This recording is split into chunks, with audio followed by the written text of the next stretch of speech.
Alright, so nandito kami sa tinatawag na FM. Dito lang sa Sipokot, Camarines Sur. Hindi daw alam ni Alvin kung bakit tinawag tong FM. Kasi pagkakaalam kong FM radio station. So magandang spot dito.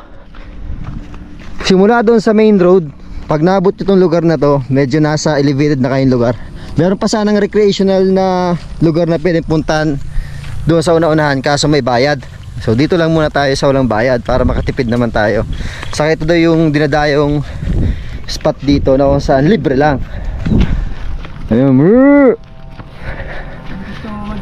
Kung gusto nyong maligo, pwede dito. Kaso lang maihi ng kalabaw, maihi ng baka. So elevated na tayo, kitang kita mo na yung baba ng Sipokot, Camarines Sur. So paghapon ang dami daw ditong tambay kasi maganda yung lugar na to. Mapresko, payapa, saka mahangin. Ito na yun, oh. Oo.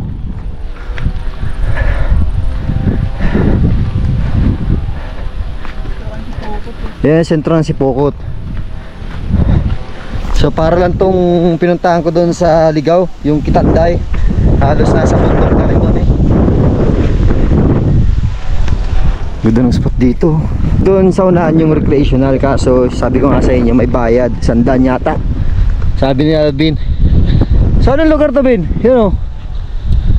Yan, Malubago yan. Malubago. Tapos doon naman yung sentro ng Sipokot. Tapos sa unahan, Libmanan, Pamplona, Naga. Buti nga magandang panahon dito. Kasya naman ang motor dito, kaso lang medyo maputik. Mahirapan dumaan dito. 4 wheels, di kaya, may mga bato na sa gilid.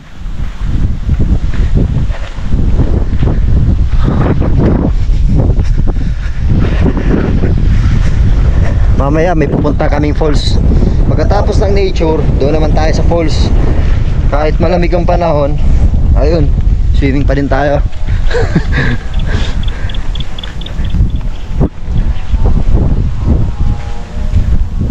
Asan yung bato? May mga bato na rin dito. Ayun, oh, yung hangin. Nakakatakot lang dito pag may bagyo. Ito yung spot dito, may bato na pwede pagtambayan, upuan. Tapos meron din dun sa dulo. Ayun. Hindi ko na alam kung nakasa na problema dito. Nagsitaasan na yung anong tawag dito? Hindi ko alam. Talahib yan. Talahib.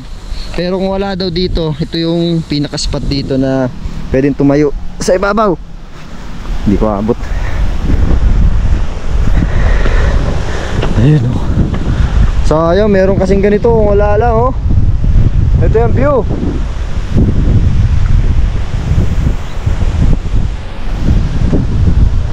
Grabe, ang ganda dito. So magpalipad muna tayong drone para mas ma-appreciate nyo yung nature dito sa lugar na to. Barangay ano to? Barangay Malubago. Barangay Balubago. So sa mga naghahanap ng nature spot dito sa Sipokot, Camarines Sur, ilagay nyo to sa listahan nyo. Kasi dito libre, and then maganda yung ambience dito. Mahangin, payapa, tahimik. Saan yung isa pang lugar na pupunta natin? Falls, papunta sa may direksyon papuntang Maynila. So doon, papunta ng Daet, Camarines Norte. Medyo malayo na yan. Ito yun, no? So palipad tayong drone, let's go!